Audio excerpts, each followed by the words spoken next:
नमस्कार, आप देख रहे हैं इंडिया वॉइस। मैं हूं आपके साथ जूही। स्वागत है आपका हमारे इस खास कार्यक्रम में। नवरात्र हमारे हिंदू धर्म में बड़ा ही खास माना जाता है और इन 9 दिनों में माता शक्ति के 9 स्वरूपों की पूजा की जाती है। आज हमारे साथ स्टूडियो में मौजूद है हमारे खास मेहमान ज्योतिषाचार्य राजीव पाठक। बहुत बहुत स्वागत है ज्योतिषाचार्य जी आपका। आज हम आपसे जानेंगे नवरात्र के दिनों में कैसे देवी की पूजा करें, किस तरह से माता का आशीर्वाद पाएं, इन तमाम चीजों के बारे में। तो सबसे पहले हम जानते हैं कि नवरात्र है क्या और इसकी क्या महत्ता है। नमस्कार। सबसे पहले इंडिया वॉइस के सारे दर्शकों को नवरात्र की बहुत बहुत हार्दिक शुभकामनाएं। और जानते हैं कि किसी भी कार्य को प्रारंभ करने से पहले मैं गणेश स्तुति करता हूं, तो थोड़ा हम लोग कर लेते हैं। ओम वक्रतुंड महाकाय सूर्यकोटि समप्रभा निर्विघ्नं कुरु मे देव सर्व कार्येषु सर्वदा। जहां तक आपने नवरात्रा की बात की है, तो पूरे साल में 4 नवरात्रा होते हैं। 2 गुप्त नवरात्रा होते हैं, 2 प्रत्यक्ष नवरात्रा होते हैं। एक चैत मास की बसंत ऋतु को नवरात्रा होती है, दूसरा शारदीय नवरात्रा प्रत्यक्ष नवरात्रा में जो एक मतलब अभी मास में जो होता है, अभी जो हो रहा है आश्विन मास के शुक्ल पक्ष के प्रतिपदा तिथि से प्रारंभ होता है। यह जो है शारदीय नवरात्रा है जी। शारदीय नवरात्रा का प्रारंभ घट स्थापना के साथ किया जाता है और जो है इसमें माता की 9 रूपों की पूजा की जाती है। सबसे पहले क्या होता है कि घट स्थापना करते हैं, जो शुभ मुहूर्त में किया जाता है। इस वर्ष जो है इंद्र योग और हस्त नक्षत्र में घट स्थापना का बहुत ही महत्वपूर्ण समय है, बहुत शुभ योग है। घट स्थापना की शुभ मुहूर्त जो है सुबह 6:15 से 7:22 तक है और घट स्थापना का दूसरा समय दोपहर 11:46 से जी और 12:33 तक है। जैसा कि हम जानते हैं प्रतिपदा तिथि को ही घट स्थापना की जाती है, तो प्रतिपदा तिथि का प्रारंभ 3 तारीख को रात्रि कह सकते हैं 12:18 से लेकर के और 4 तारीख को सुबह में जो है 2:58 तक है। तो उदया तिथि के हिसाब से इस बार जो घट स्थापना है वो 3 तारीख को ही मनाया जाएगा। तो नवरात्रि में हम माता के 9 स्वरूपों की पूजा करते हैं। जैसा कि कहा गया है, प्रथमम शैलपुत्री च, द्वितीयम ब्रह्मचारिणी, तृतीयम चंद्रघंटेति, कुष्मांडेति, चतुर्थकम पंचमम स्कंदमातेति, षष्ठम कात्यायनीति च, सप्तमम कालाति महागौरी चाष्टमम, नवमम सिद्धिदाति च, नव दुर्गा प्रकृतिता।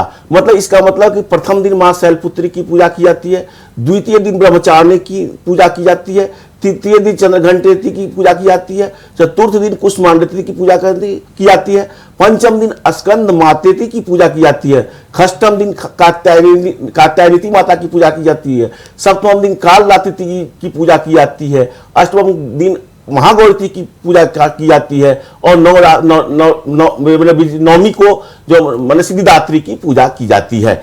इसी में कन्या भी पूजा जाता है, सब कुछ होता है, विधि विधान से पूजा होता है। तो सबसे पहले हम करते क्या है कि सुबह के दिन जो कल का जो नवरात्रि का प्रथम दिन है, मां शैलपुत्री की जो पूजा की जाती है, उससे पहले घर में साफ सफाई करके मंदिर को सब स्वच्छ करके और घट स्थापना करते हैं। घट स्थापना में माना जाता है कि पहले गौरी गणेश की पूजा की जाती है और सारे देवता घट में विराजमान होते हैं। घट स्थापना में मट्टी का बनाया जाता है, घट होता है और उसमें मिट्टी डाला जाता है, जौ डाल के उसको किया जाता है और कलश होता है जो गौरी जी के रूप में माना जाता है। उसमें स्वास्तिक का पहचान और मौली से बांधा जाता है, उसके ऊपर आम का पल्लव रखा जाता है और नारियल को चुनरी में बांध के रखा जाता है। घट के अंदर सिक्का, कसैली और सिक्का, सुपारी और सप्तधन, मतलब इस तरह से सारे चीज रखे जाते हैं। और इस तरह से बहुत सारे लोग क्या करते हैं कि अखंड ज्योति की भी प्रक्रिया है कि कुछ लोग मानते हैं कि 9 दिन हम अखंड ज्योति का दीपक जला, घी का अखंड ज्योति जला। अखंड ज्योति का मतलब होता है कि 9 दिन अनवरत जब तक पूजा होता रहे तब तक अखंड ज्योति चलता रहे। तो और जो लोग नहीं अखंड ज्योति जलाते हैं वो साधारण अपना सुबह शाम पूजा करके आरती करके भोग लगा के, भोग का भी बहुत महत्व है, मैं आगे चर्चा करूंगा। लेकिन बिल्कुल पंडित जी, अगर हम बात करें माता के स्वरूप की, माता के 9 स्वरूप होते हैं और देवी के 9 अलग अलग स्वरूपों की क्या मान्यता है? क्यों 9 देवी को ही इस नवरात्र के दिनों में पूजा जाता है? देखिए, इस 9 देवी के 9 रूप, जैसे प्रथम दिन मैं चर्चा थोड़ा कर लेता हूं। प्रथमम शैलपुत्री, शैलपुत्री के बारे में कहा गया है कि ये पर्वतराज हिमालय की पुत्री है और इनके संबंध में कथा है कि सबसे पहले ये सती थी। सती जो है, जब इसके राजा दक्ष का एक कहानी भी है कि राजा दक्ष प्रजापति जो हुआ करते थे वो यज्ञ का आह्वान किए, तो उसमें सभी को बुलाए, लेकिन इनको सती को और भगवान भोले शंकर को नहीं बुलाए, तो भगवान भोले शंकर नहीं जाना चाहते थे। सती माता सती के बहुत आग्रह के बाद भगवान भोले शंकर और सती उस यज्ञ में गए, तो वहां पे भगवान भोले शंकर और माता सती की अवहेलना हुई, तो वहां पे माता सती ने अपना मतलब कि यज्ञ में आहुति दे दी, अपना प्राण न्यौछावर कर दिया। इसमें भगवान भोले शंकर क्रोधित हो गए, तो उस सिद्धपीठ के नाम से सब जगह जाता है। लेकिन वही बाद में हिमालय पुत्री के रूप में प्रथम शैलपुत्री जो है, माता शैलपुत्री जो है, शैलपुत्री के रूप में प्रकट हुई। तो यह कहा जाता है कि उस दिन जो है कठिन तपस्या करके फिर सब कुछ करके उन्होंने भगवान भोले शंकर को माता पार्वती के रूप में जो शादी उनका हुआ था। तो माता शैलपुत्री को जो है उनका वृक्ष का वाहन है उनका, इसलिए उनको गाय के घी का बना हुआ जो भोग लगता है बहुत पसंद, श्वेत पुष्प उनको पसंद किया जाता है। और 9 दिन शक्ति अर्जित करके माता ने इसमें महिषासुर का वध किए थे। और भगवान राम ने इसी शारदीय नवरात्र के पीछे की कथा भी है कि 9 दिन अलग अलग रूप की पूजा करके शक्ति प्राप्त करके, और 10वीं के दिन माता ने महिषासुर नामक राक्षस का वध किया था, और उसी दिन भगवान राम ने रावण का भी वध किया था। उसके बाद दीपावली मनाया जाता है जो वहां से आए थे। तो 9 दिन की पूजा के रूप में सबसे पहले मैं कह दिया प्रथम शैलपुत्री, द्वितीय ब्रह्मचारिणी जो है माता ब्रह्मचारिणी जो है, ब्रह्म आचरण तप की देवी है, उससे धैर्य की प्राप्ति होती है। तो माता ब्रह्मचारिणी को जो है, माता ब्रह्मचारिणी को जो भोग लगता है उस शक्कर मिश्री और चीनी का भोग लगता है, उनको अति प्रिय होता है। तो माता ब्रह्मचारिणी को चीनी और मिश्री का प्रथम शैलपुत्री, द्वितीय ब्रह्मचारी, तृतीय चंद्रघंटे थी। चंद्रघंटा शक्ति है माता, मतलब कि तीनों भगवान ब्रह्मा विष्णु महेश के से शक्ति के रूप में प्रकट हुई थी। उनके चंद्रमा का उनके आधा मस्तक पे है, तो चंद्रघंटे की पूजा होती है।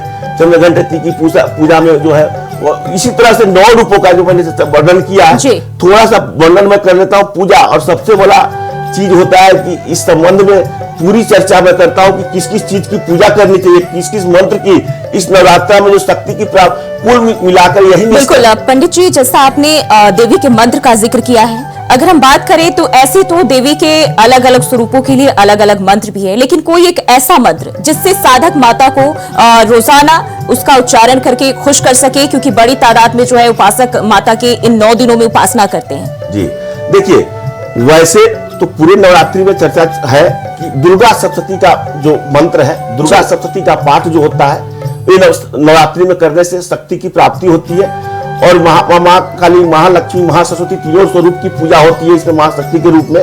तो दुर्गा सप्तशती का एक ऐसा, मैं पहले भी कर चुका हूं, एक ऐसा है, मतलब सिद्धि कुंजिका अष्टोत्तर की बाद में करूंगा।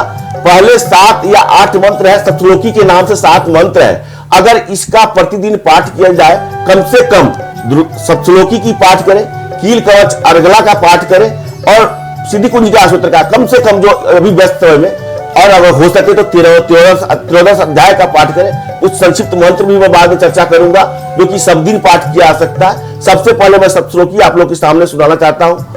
ओम क्लीं ज्ञानी नवापि चेतांसी देवी भगवती हिसा बलादा कृष्ण मोहाया महामाया प्रचिति दुर्गे स्मृता हर्षि विधि से जंतो स्वस्थई अस्मृता मतिमति शुभांगराशि दारिद्र्य दुखमय हारणी का दुनिया सर्वोपकार करना है सदार चित्ता। ओम सर्व मंगल मांगल्ये शिवे सर्वार्थ साधिके शरण्ये त्र्यंबके गौरी नारायणी नमस्ते। शरणागत दीनार्ता परित्राण परायणे सर्वस्यार्थे हे देवी नारायणी नमस्ते। सर्वस्वरूपे सर्वेशे सर्वशक्ति सौनिते भयत्राहिनो देवी दुर्गे देवी नमस्ते। रोगान शेषानम पहंसि तुष्टा रुष्टा तु कामान सकलान अभीष्टान त्वमाशितानं नैपन्नानां त्वमाशिता हैस्तां प्रयन्ति सर्वाबाधा प्रश्नं त्रैलोक्यस्या अखिलेश्वरी एवं तकाजमस्म दोयि विनाशनं सर्वाबाधा विनिर्मुक्तो धनधान सुतानिता मनुष्यो मत प्रसादेन भविष्यति संशय। देहि सौभाग्यम आरोग्यं देहि मे परमं सुखम रूपम देहि जयं देहि यशो देहि दुषो जहि। ओम जयंती मंगला काली भद्रकाली कपालिनी दुर्गा क्षमा शिवा धात्री स्वाहा स्वधा नमोस्तुते। ये मंत्र भगवान भोले शंकर ने पार्वती माता से पूछा था कि कौन सा ऐसा शक्तिशाली मंत्र है जिसको करने से सभी कष्टों से मुक्ति मिलती है और धन धान्य की पूर्ति होती है। तो ये वही सप्तलोकी मंत्र, इसके अलावा भी मैंने 2 मंत्र कहा है। और जानते हैं सिद्धि कुंजिका अष्टोत्तर का 9वां मंत्र, अगर कोई मंत्र आप पूरे नहीं करते हैं तो सिर्फ 9वां मंत्र का ही पाठ करते हैं तो आपको पूरा फल मिलता है। तो वो 9वां मंत्र है ओम ऐं ह्रीं क्लीं चामुंडाई विच्चे।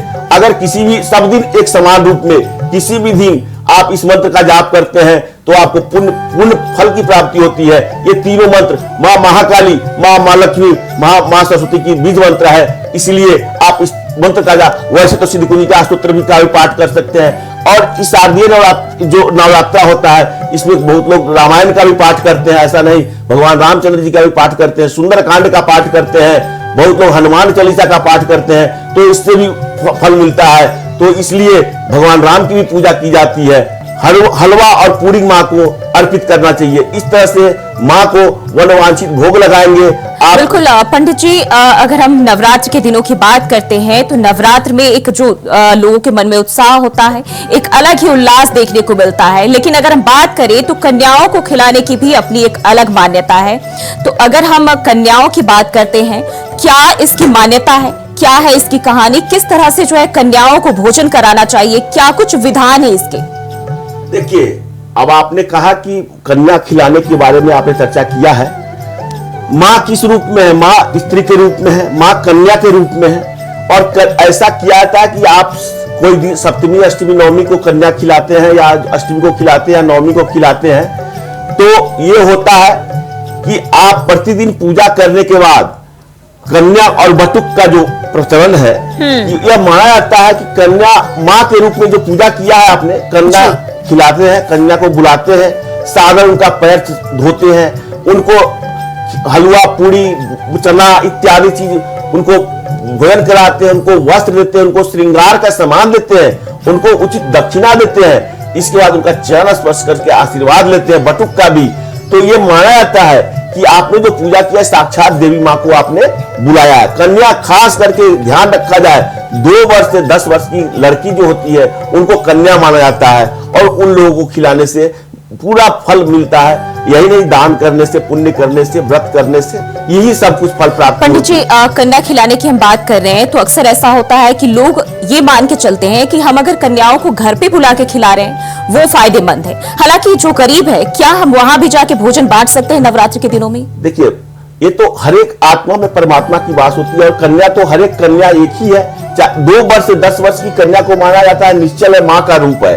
तो वह वहां पे तो किसी गरीब और अमीर का वर्णन नहीं किया गया है। आप यथाशक्ति, आपकी जो शक्ति, अगर घर में बुलाते हैं तो भी अच्छा, अगर बाहर जाके कन्या को खिलाते हैं तो भी अच्छा। भगवान ने कभी अंतर नहीं किया है कि कौन गरीब है और कौन गरीब है। कर्मण्येवाधिकारस्तु मां फलेषु कदाचिन।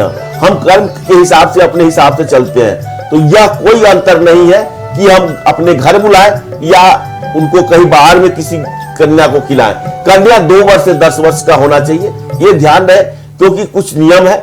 तो माँ का वास होता है, और उनको उस रूप में पूछते हैं कि असल में माँ यही है। हमने जो पूजा किया है, माँ के रूप में उनसे आशीर्वाद प्राप्त करते हैं, अपने गलती, अपने दिया किए हुए मैंने अपने अपराध का उनसे क्षमा मांगते हैं, त्रुटि मांगते हैं, त्रुटि का क्षमा मांग करके उनको प्रार्थना का आशीर्वाद लेके उनको विदा करते हैं। सब कुछ उचित वस्त्र, धन भी, जो रुपया पैसा, जो कुछ श्रृंगार का सामान, बहुत लोग अपने सामर्थ्य अनुसार जो कुछ भी देना चाहते हैं दे करके उनको विदा करते हैं। बिल्कुल पंडित जी, अगर हम नवरात्र में देखें, देवी को कई सारी चीजें भी चढ़ाई जाती है, उन्हें भोग लगाए जाते हैं, श्रृंगार की चीजें उन्हें चढ़ाया जाता है। लेकिन अगर हम बात करें खासकर सप्तमी से जो है ये शुरू हो जाता है, तो क्या कुछ माता को चढ़ाए जिससे उनकी कृपा हमें मिल सके? क्या कुछ उनको खुश करने के लिए हम उनको समर्पित कर सकते हैं? देखिए, सप्तम काल रात्रि महागौरी चाष्टम नवम सिद्धिदात्री, मतलब काल रात्रि जो सप्तमी का पूजा होता है, अष्टम दिन महागौरी की और नवम दिन सिद्धिदात्री की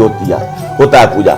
इसी तीनों दिन में माँ को सारी शक्ति, 9 दिन में माँ को शक्ति मिलता है। शक्ति मतलब भगवान रामचंद्र जी भी लंका पे जब चढ़ाई करने से पहले नवरात्रा का व्रत करके और तब जाकर के वहां पे किए थे।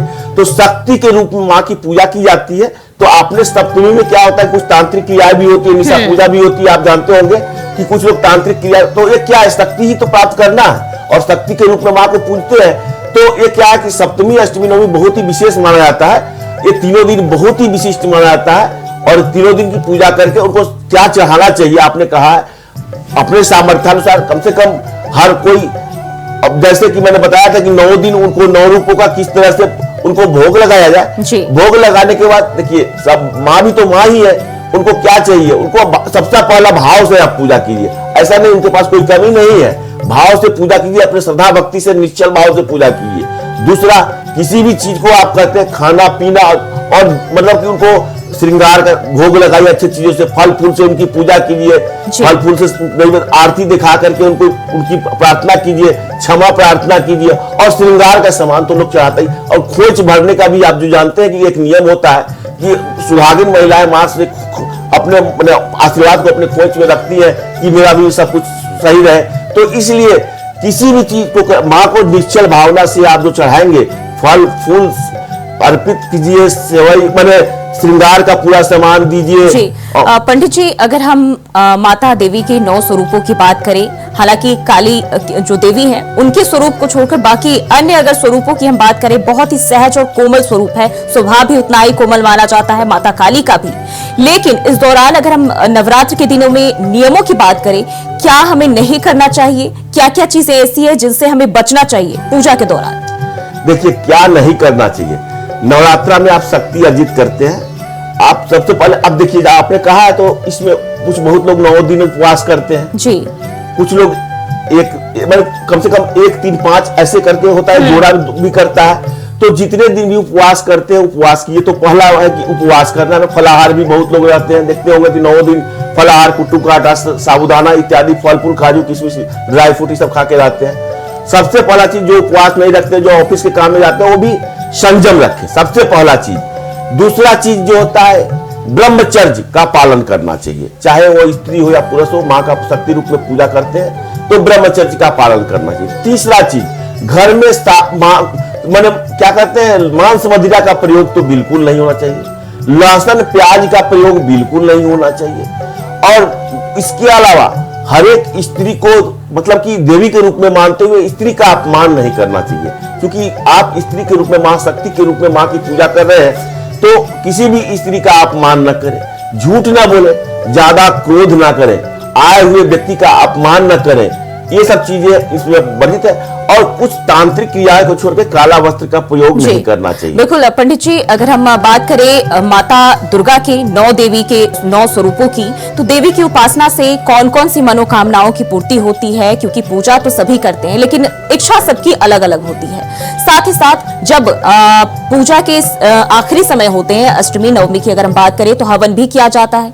हवन की क्या विधान है और इसके पीछे की कहानी क्या है, क्या मान्यता है? देखिए, किसी भी पूजा को करते हैं तो आपने देखा होगा कि मंत्र जितना जानते करते हैं, उसका तदसांश हवन, तदसांश मार्जन, तदसांश तर्पण, तदसांश मार्जन, माने ये हमारे सनातन धर्म, हमारी वैदिक रीति है। तो जितने भी आप पूजा करते हैं उसको शक्ति में परिवर्तित करने के लिए, अच्छा, हवन से क्या होता है कि आप जितने भी नकारात्मक शक्ति है या घर में कोई कुछ, किसी को रोग विषाद कुछ भी है, तो वो हवन की धुआं से ही उसमें जो पड़ते हैं वो सब साफ हो जाता है, नकारात्मक शक्तियां भागने लगती है, घर में वृद्धि होती है। अब मतलब कि आपने जो पूछा उसका तदसांश तर्पण और तदसांश मार्जन किया था। तदसांश मतलब 10वां भाग, जितने भी मंत्रों का जाप किया उसके 10वें भाग का आप हवन करते हैं, 10वें भाग का तर्पण करते हैं उसके, और उसके 10वें भाग का मार्जन करते हैं। तो ये नियम है। और देखिए, माँ तो जगजननी है, माँ दया रूपिणी है, माँ आपने कहा है माँ काली को छोड़ करके दोनों माँ कितनी सौम्य है, माँ काली भी शक्ति के रूप में मानी जाती है, तो इसके लिए घबराना चाहिए। और हम मनुष्य जीवन है, हमारी बहुत सी कामनाएं होती हैं, अधूरी कामनाएं होती हैं, जिसको पूरा करना चाहते हैं। उस पूरा करने के लिए हम माँ की तपस्या करते हैं, और माँ धरती पे 9 दिन आती है इन नवरात्रा में, पूरे शारदीय नवरात्र में, और पूजा करके घर उनसे हम अपना मनोवांछित आशीर्वाद, किसी के घर में लक्ष्मी जी की कमी है, किसी के घर में सरस्वती जी की कमी है, किसी के घर में रोग है, कष्ट है। पंडित जी, यानी कि नवरात्र के दिनों में हमें बहुत सारी चीजें ऐसी भी होती है जिनका ध्यान रखना होता है, और उन्हीं विधि विधान के साथ माता के 9 रूपों को खुश किया जाता है। बहुत बहुत शुक्रिया पंडित जी हमारे साथ बातचीत करने के लिए, नवरात्रि पे जानकारी साझा करने के लिए। और फिलहाल के लिए हमारे इस खास कार्यक्रम में बस इतना ही। देखते रहिए इंडिया वॉइस।